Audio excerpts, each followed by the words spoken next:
This is a very important and deep question. In Islamic belief, the rights of the servants are so great. Many acts of worship can be wasted just because of these rights.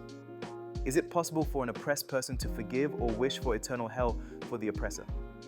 Allah's mercy is great, but His justice is unerring. Even Allah will not forgive a person's right to a servant unless the oppressed forgives. The prayer of the oppressed reaches Allah directly.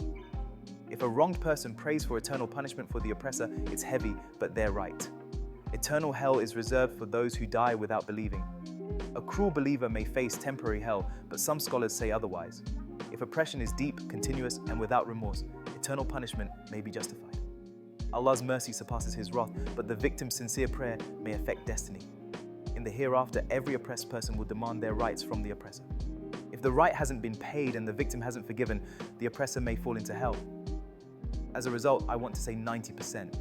It is true what other scholars and related people say. If the oppressed sincerely turns to God and asks that the oppression will never go unrequited, this rate will be 100%. And especially if the oppressor presents to Allah that he has oppressed the oppressor with unrepentant arrogance, manipulating superior intelligence and manipulating people, and also with general arrogance, denial, and supremacist attitude, Allah will put this person in eternal torment. Because this is now beyond the right of servitude.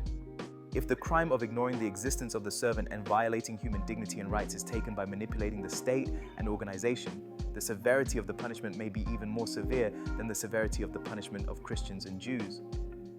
If a clear and permanent conclusion is made by titling it as the Bridge of Order and the Court-i Kubra, if the right has not been paid and the victim has not forgiven, that oppressor cannot cross the order and rolls into hell.